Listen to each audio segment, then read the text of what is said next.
Hello and welcome back to my channel, and today I'm counting down the top 10 Martin Scorsese films. Everyone likes Martin Scorsese, don't they? He's one of the cuddly uncles of cinephilia. And that's because, as well as being a great filmmaker, he's also someone who's really interested in films as we are, as film nerds, as viewers. He's seen everything, Martin Scorsese. He's a true film lover. And he's done a great deal in the world of film. He's actually set up his own foundation, the World Cinema Foundation. He's rescued a lot of films from oblivion, got them restored, whereas they would have been mouldering away in film libraries and might have been lost forever. He's promoted many, many films from across the world, in the Western world. He's a great champion of film. And actually, I think that's going to be his legacy. I think that's what he'll be best remembered for, and I think that's his greatest contribution to film. People often say that Scorsese is one of the great directors of our time. I flinch a bit from that. I think that Scorsese is a good auteur director with a florid and enjoyable style. But could we really say that he's changed cinema in the way that Rossellini did, or Antonioni did, or Tarkovsky did, bringing in an original vision that is not just original to themselves, but completely changes the way we think about cinema and recalibrates our whole approach to the medium? I don't think we can really say that. I think there are directors, American directors, Hollywood directors like Orson Welles, who've done far more to change cinema and progress cinema as an art medium than Scorsese has. I think to say he's a great director is to overrate him, actually. I think he's a good director, and I'm going to talk with enthusiasm about these 10 films, but I don't think he's a great director. But I do think he's a great champion of movies, and I don't think we should forget that. It's not all just about Goodfellas and Mean Streets. It's also about the fantastic work he's done with archives and cinema libraries throughout the world. But enough about that. Let's get into my top 10 films. Now, at number 10 is Silence. Now, I don't really much care for Scorsese post Goodfellas. I think after Goodfellas he became the great American director of his time, and he started making sort of big, overblown Hollywood-style projects like The Aviator and The Departed and Gangs of New York, which are fine. They're not really my style. Again, I think he went sort of down that Vincent Minnelli road, started winning Oscars, and I felt he'd lost that personal touch in his cinema. Of those films that have come since Goodfellas, possibly the most interesting, in a way, is Silence. It was a passion project of Scorsese. He'd wanted to make it for many years. It's based on a Japanese novel by Shusaku Endo, and it's based on a true story about... it was actually an Italian priest, though Endo changed that to a Portuguese priest, a Catholic priest in Japan who went missing, and two missionary priests went looking for him and saw the persecution being suffered by Christians throughout Japan and got tortured themselves. They're played by Adam Driver and Andrew Garfield in the movie, and Liam Neeson is the missing priest. It was made into a film by Shinoda in the early 1970s. He'd previously been a figure of the Nouvelle Vague, the new wave in Japan. He'd made films like Pale Flower and Assassination. Scorsese was a fan of this film, and he'd wanted to do a remake of it for many, many years, because Catholicism is a strain that runs through Scorsese's work, and faith is a strain that runs through his work. I wasn't really looking forward to watching the film, but then I read a review of it that said they thought it was Scorsese's finest film in 20 years. And I watched it and I was amazed by how good it was. I thought it would be a sort of rather, vanity project for Scorsese, but actually it's a very good, very moving, very powerful film that does get to the core of the relation, faith under pressure, basically.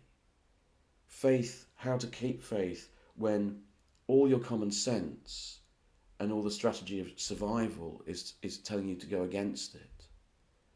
And that's what the film is investigating, and it does it quite well, and it does it with great fidelity to the original novel. It actually keeps the novel's original ending, whereas Shinoda's film departed from the novel somewhat. If you haven't seen it, if you don't feel it's your kind of thing, but you haven't seen it, give it a try. It's actually one of Scorsese's most interesting late films, and I admire it very much.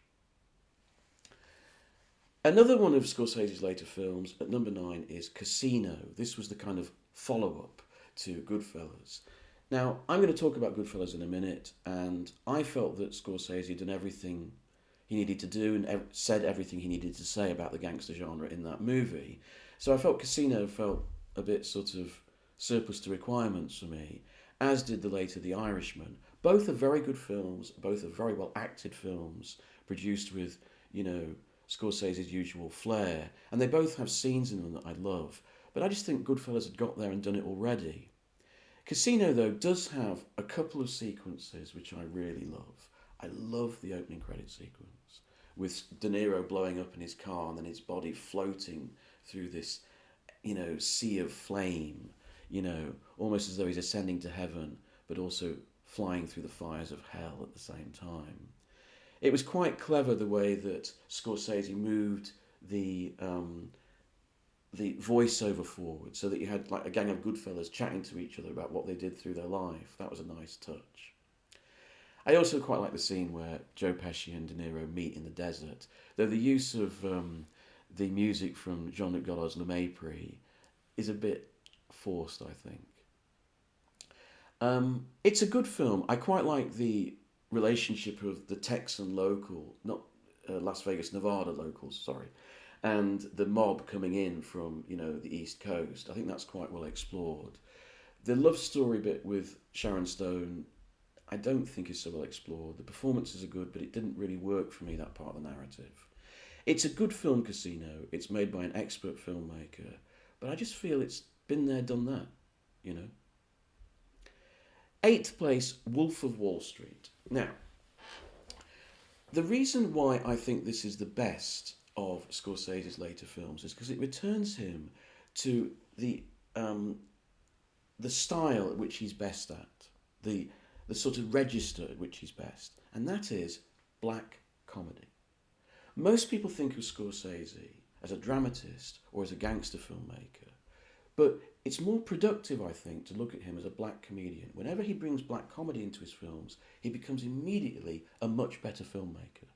And we're going to see that my top four in this list are all black comedies. In Wolf of Wall Street, he returned to this. It was based on a true life story of a guy who got into, the money machine, the Wall Street machine, stockbroking and all that, and had a wild time. I briefly, tangentially was in that world. When I left university, I went into a job as a corporate printer. It's a job that no longer exists anymore. It was obsolete now. Basically what it was, you were, companies had to produce share documents and bond documents to be filed on the stock exchange. And in those days, before you had, self-publishing software on your computer, on Apple, Mac and all that sort of stuff, you had to go to a printer to get these printed out, each draft that was going to go through the stock exchange, right? But so they didn't want to go to the printer, so they had a middleman, and it was a little industry, corporate printing. So you had these corporate lawyers and these merchant bankers coming in late at night and, thrashing out this document, and then you'd be taking in the different drafts and putting it through the typesetting while changing the printer ink, on the photocopier, and then getting them some coffee and some burgers, whatever, stupid job. But that's what I did. So I kind of met these people. And I'm quite interested in films about the financial world because what I saw in the financial world, these people who've got six-figure salaries and, more money than sense, is a lot of them don't know what the hell is going on. It is utter chaos. They don't know what's going on. I didn't see the dwarf throwing parties and all the orgies and all that, unfortunately, though I did work nights. But Scorsese captures the madness, the chaos of Wall Street. And I found it a very funny film. Some people might find it a bit offensive, a bit over the top. I thought there was a lot of truth in it. And I thought it was a very funny portrait.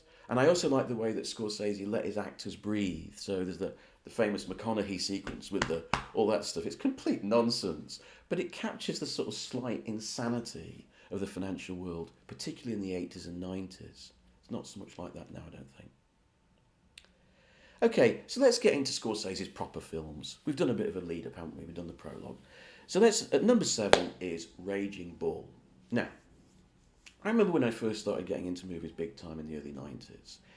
In 1990, all the magazines and newspapers started doing these polls, right? What were the best films of the 1980s? What's your top 10 films of the 1980s? Almost every single sodding poll said that Raging Bull was the best film of the 1980s. It was almost ordained. It was almost literal truth. And I sat there thinking, really? Raging Bull, the best film of the 1980s? I can think of two films in 1980 when it came out that I think are better.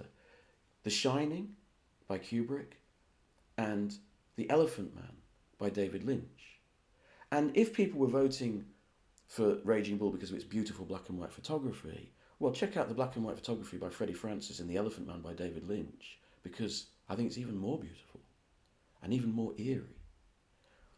What was it about Raging Bull that captured the 1980s imagination so much? Why did so many people fall in love with this film? Don't get me wrong, it's a great film with typically brilliant performances from De Niro and from Joe Pesci. I believe that De Niro most passionately wanted this film to be made. Another interesting thing to say about Scorsese actually is his best films are films that came originally from his collaborators, from De Niro or Schrader, rather than from himself. Anyway, so it's a great film, very well acted by Pesci and De Niro.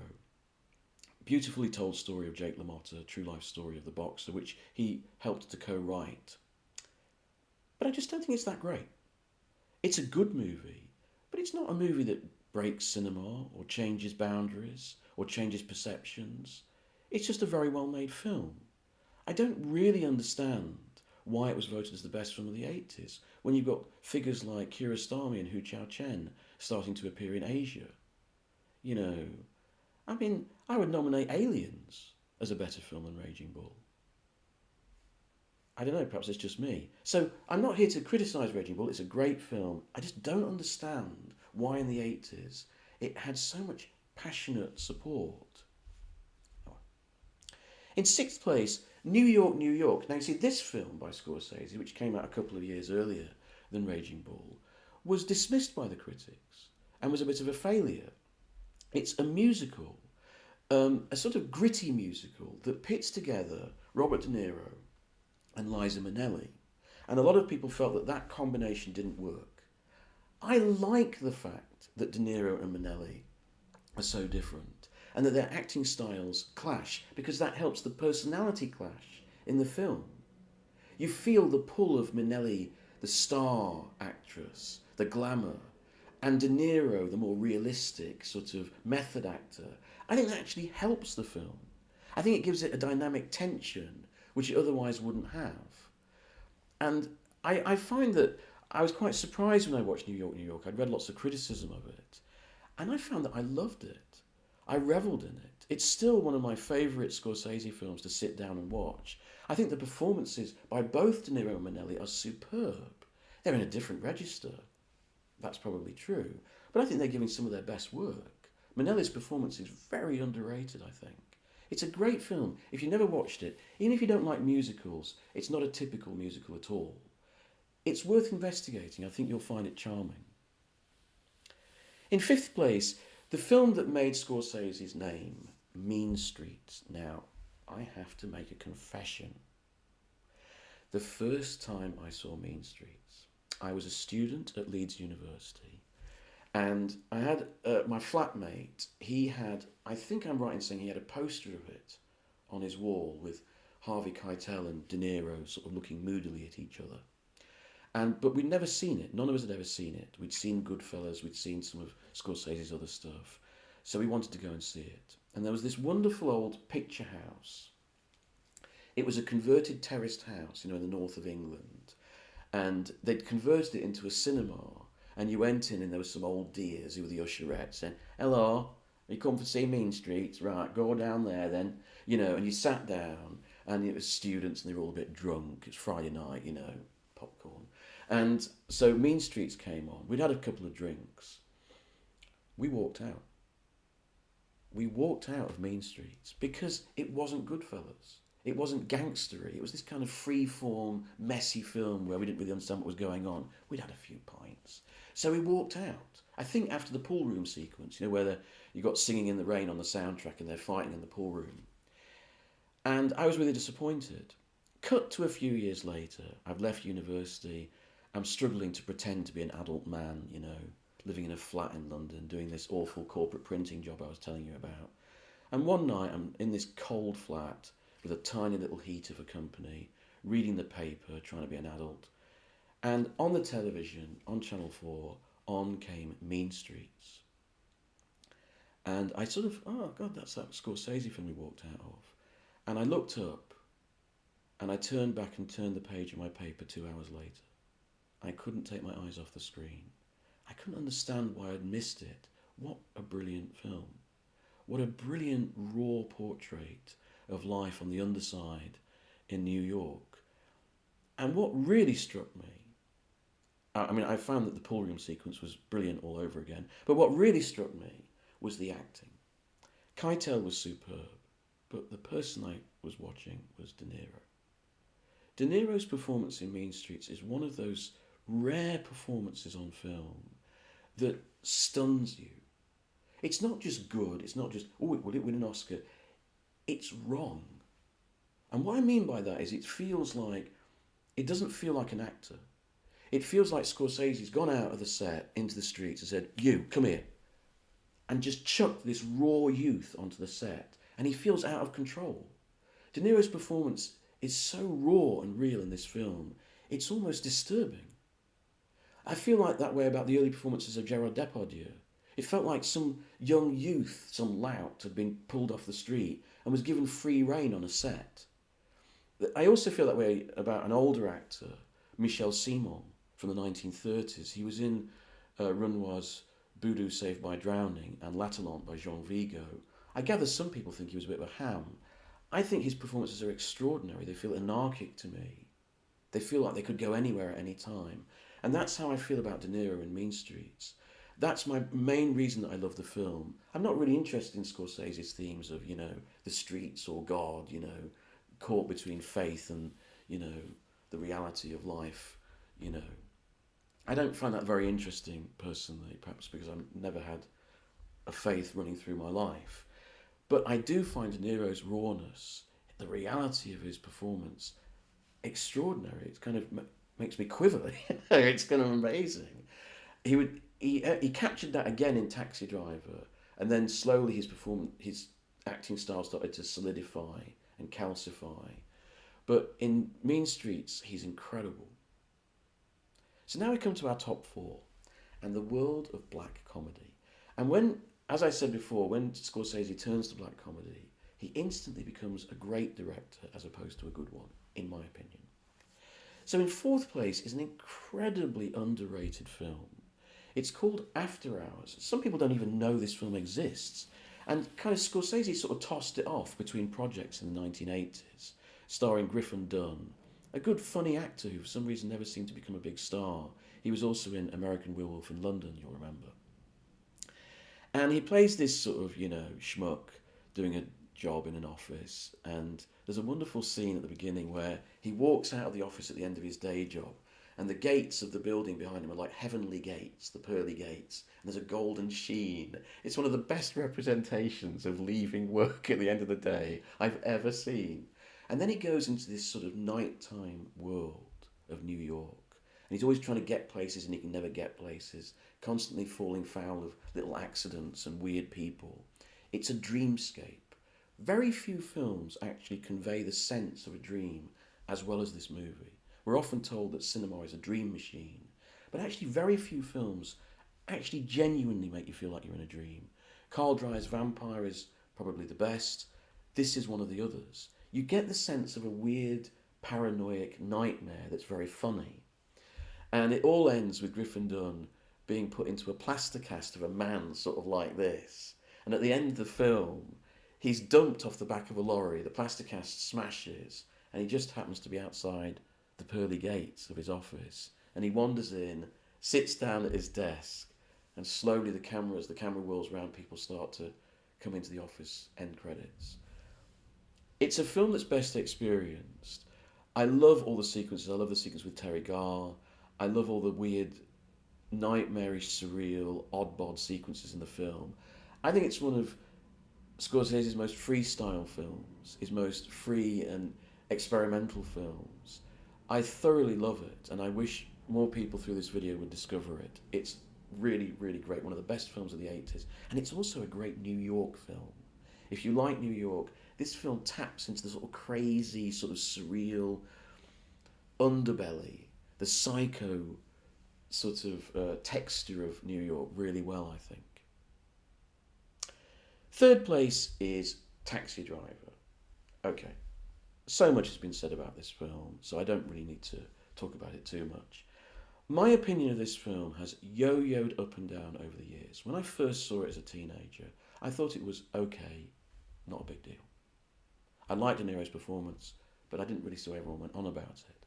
Then I saw it again and I thought it was absolutely brilliant. Then I saw it again and I thought, actually, it's not that brilliant. It's a bit formulaic, not formulaic, it's a bit obvious in its structure. I fell out of love with it a bit. Then I saw it again and I realised, no, this actually is a brilliant film. And it's a brilliant film for lots of reasons. Again, its portrait of New York is fascinating. But it's a brilliant film for two precise reasons. The first is De Niro's performance. I think one of the greatest performances in film history, unquestionably. There is not a single moment where you don't believe you are in the presence of someone who is really, really damaged. And De Niro sustains it remarkably from that first scene when he's having the interview, he says, I just want to work, I just want to make some money, all the way through, the famous scenes is the scene with him at the mirror and all that stuff, which is great. But there are other scenes that I remember. One of my favourite scenes in the film is where he asks that actor, whose name I forget, he was also in Young Frankenstein. He said he's a sort of uncle figure amongst the cab drivers, and he says, look, I'm having crazy thoughts, I'm going to do something bad, this city's getting to me. And this guy gives him really, really stupid sort of cod psychological advice. And there's a brilliant moment where De Niro goes, yeah, well, I think that's just about the dumbest thing I've ever heard. I always look forward to that bit. And the scenes with him and Sybil Shepherd and Jodie Foster are so fantastically intense, brilliantly acted. Also, Sybil Shepherd doesn't get enough credit as an actress. Those amazing eyes of hers, halfway between innocent beauty and mocking sarcasm. The way she looks at him as he's talking to her, and then she says, I think you're quite the most incredible person I've ever met. It's a brilliant piece of acting, and Sybil Shepherd doesn't get enough credit. We knew that Jodie Foster would turn out to be a great actress, and she's absolutely brilliant here. Breathtaking performance from such a young performer.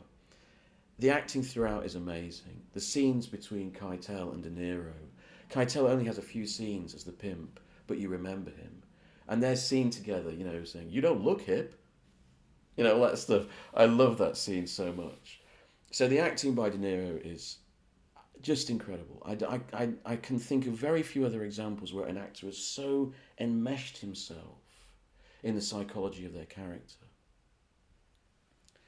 But the other thing I like about Taxi Driver, and it took me a few viewings to see it, is that it's not this kind of gritty, realistic portrait of someone going down into hell, though it plays that through most of the movie, and you have to have that realism for the film to work. But what it really is a black comedy, where at the end the joke is flipped on us, and Travis Bickle turns into this folk hero because he's done a vigilante, and this is being led up to all the way through the film because of the counterpart of this, this presidential election going on, and the relationship of Bickle to these presidential people. Albert Brooks, very funny, in the campaign room, but also he actually meets the candidate himself.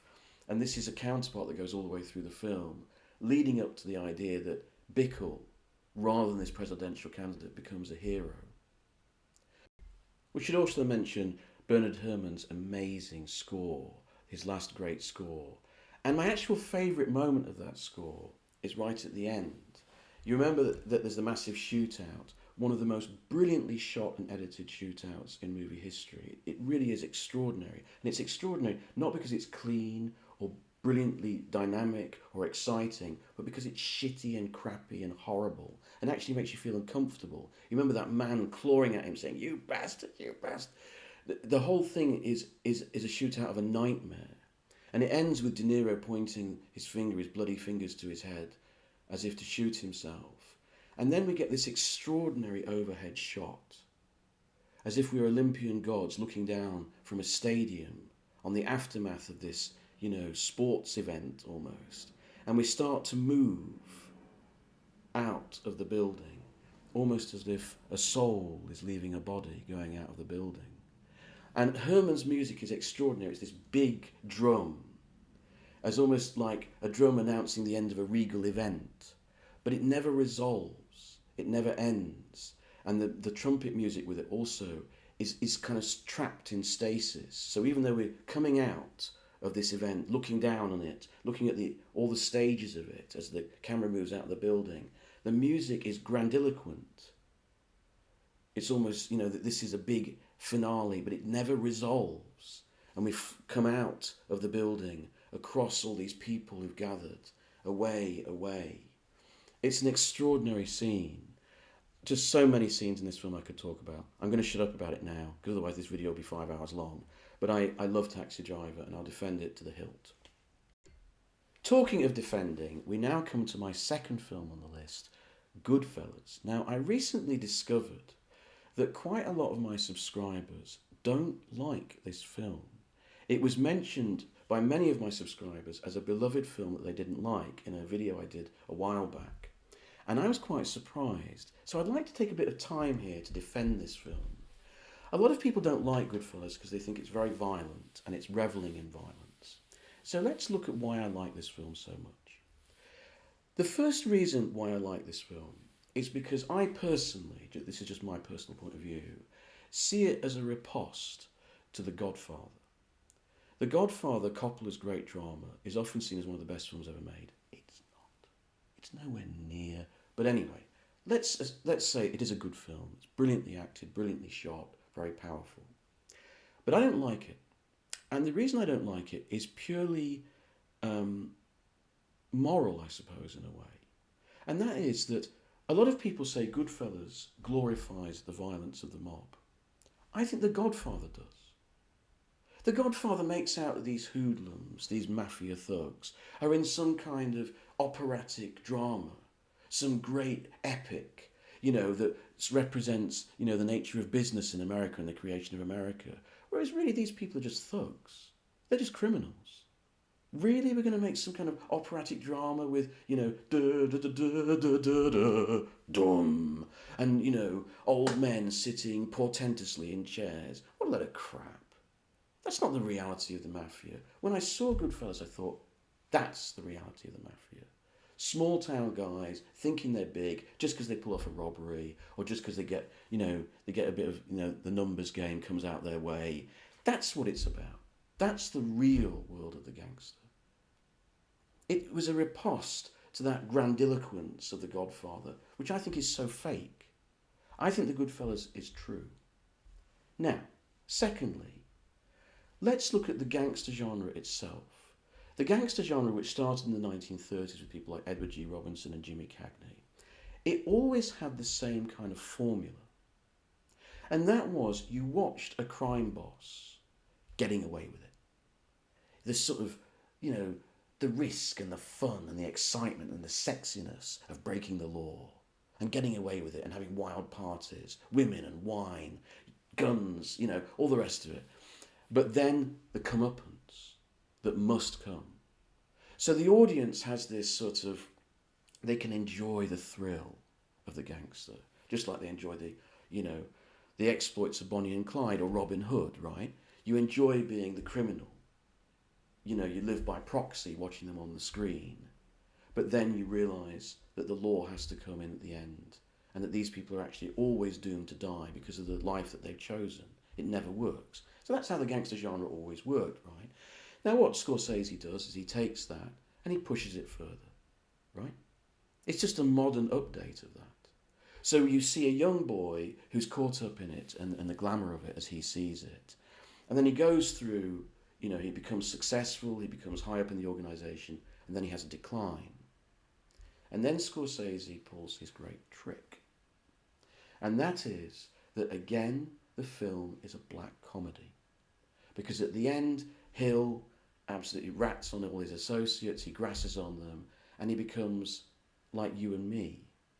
He's a schmuck. And he turns to the camera, he's putting his bins out, he turns to the camera and says, I'm just one of you guys, you idiots. The joke is on us. And that's why the whole film is a black comedy. And it's constructed like a black comedy. It's actually structured like a sitcom, like Seinfeld or something. So each scene is very zippy and quick, right? And like in American comedies, they're always fighting the ad break coming up, right? So in American comedies, it's very, you get sort of line, payoff, line, payoff, line, payoff, bum, bum, bum, bum, bum to get in before the ad breaks. That's what Goodfellas is like.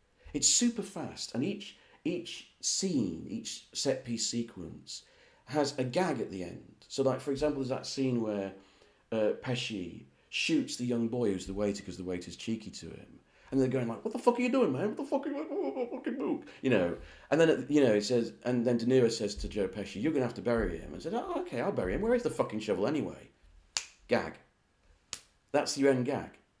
And the whole movie is structured like that. Form equals content. That's why the key scene where Joe Pesci says, what's funny about me? Why am I funny? It's the key scene of the film. Not just in terms of its impact, and it had a huge impact on me, but because that's what the film is about. These people are funny. They're ridiculous. They think that just because they can waltz into a restaurant and get the front table, that they're somehow amazing people. That they're somehow, these are wise guys. That's the level of your ambition. You're idiots. You're fools. You're just a bunch of thugs. The joke is on you, and the joke is on us because we get caught up in it, and we start to like them, and we start to like their lifestyle. And of course, it's nonsense. They are funny. Joe Pesci is a little man, who's trying to punch above his weight, and he gets angry because he's just a little guy. He is funny. They're all funny. That's the blackly comic joke of the film. It's very dark comedy, I admit. But if you didn't have that sense of getting involved in the glamour and glitz of their life, if you didn't have that, and you didn't have the sort of thrill, the vicarious thrill of the violence, it wouldn't work, right? I mean, if you look at Goodfellas, they're wearing cheap, horrible suits. Their glamour is the glamour of a fake fur coat. It's not real. They're not really dominant. They're not really running things. They're little guys scampering around in the background. That's the joke of the film. And that builds to that final gag, look, I'm like you schmucks putting out the bins, right? That's why I like the film so much. The acting in it is brilliant. De Niro holds the film together and allows Pesci to dominate. I think Scorsese's use of pop music and rock music to back the scenes is at its finest in this film.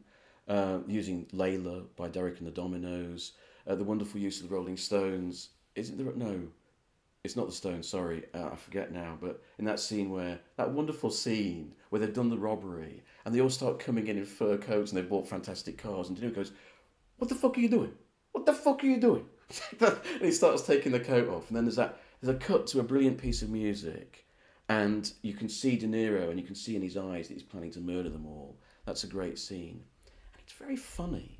Okay, it's black comedy, but so much of this film is funny. I love that scene where they kill bats, and then they go back to Joe Pesci's house, and his mum is still up. So she feeds them, and they have this vast Italian feast.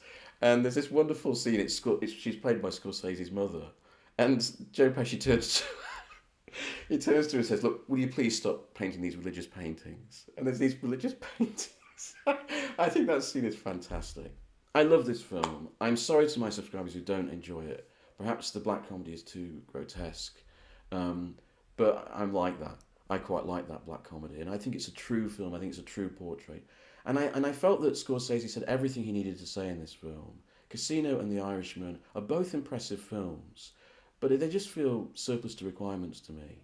They have occasional good scenes. I like the scene in The Irishman with Al Pacino and Stephen Graham, British actor, and the one where he says, you're late.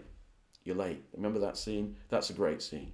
The rest of the film, I think, is it's okay. But Goodfellas is a very special film to me. Now, my number one film This is a film. I once said to a work colleague this was my favourite Scorsese film, and he looked at me and he said, "Come off it. Stop trying to be smart."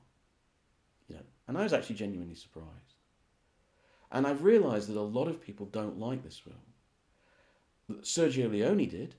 He told Martin Scorsese it was his most mature film, and I think Sergio Leone was right. It is, of course, the king of comedy. Now, why do I like the king of comedy so much? Again, this was a film that De Niro asked to make. Scorsese wasn't sure about it. I think it's his sharpest, most brilliant, most cutting black comedy. Still the best American film ever made about celebrity and the increasing superficial stupidity of our culture. How can I put it that way? De Niro gives one of his greatest performances. It's so underrated, this performance, as Rupert Pupkin, who's this nerd who's obsessed with celebrities and wants to become a comedian, even though he hasn't got a funny bone in his body. And I love the sequences at the beginning where down in the cellar of his house, he's got these cardboard cutouts. I think one of them is of Liza Minnelli, if I'm right, which is a nice little touch.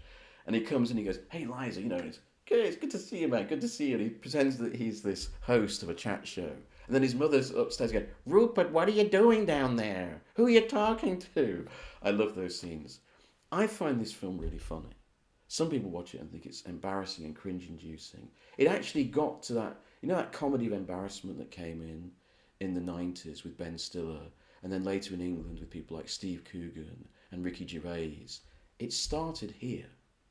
This movie doesn't get enough credit for that, I don't think. It's a wonderfully, uncomfortably, horribly, cringe-inducingly embarrassing film with so many scenes. I love the sequence where, De Niro's trying to chat with this woman in a restaurant, and over his shoulder you can see this guy imitating him, and she's trying not to laugh.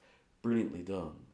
And then the wonderful scene when they turn up at Jerry Lewis's house and they're not supposed to be there. And that whole sequence is an acme of the comedy of embarrassment, I think. The performances are brilliant. Jerry Lewis has never been better, in my opinion. I'm sorry to Jerry Lewis fans out there. He becomes the target of De Niro's worship, but also of trying to get into the business. And Sandra Bernard holds her own. She is so funny. She actually reminds me of a friend of mine. And their scene where they're sort of shouting at each other in the street and Scorsese lets the people behind them watch is just sublime. I think this is a very funny film. It gets funnier every time I watch it. It's a film very close to my heart. It's a brilliant portrait of nerdishness, a brilliant portrait of the inanity of celebrity culture. And I think it's as cutting and as true and as relevant now as when it came out in 1983. And it is my favourite Scorsese film. And before I go, and I will go in a moment, I promise, I must just mention that incredible final monologue sequence where De Niro does his comic monologue to camera. Not a natural comedian, but Martin Scorsese, what trust he puts in his actor. He has De Niro do a comedy routine in character, uncut, for about 3 minutes. That is a remarkably brave piece of cinema from a director and an actor at the peak of their powers. Okay, I'll go now. But if you like my content, please like and subscribe, and please tell me your favourite Scorsese films below. I'd love to hear from you.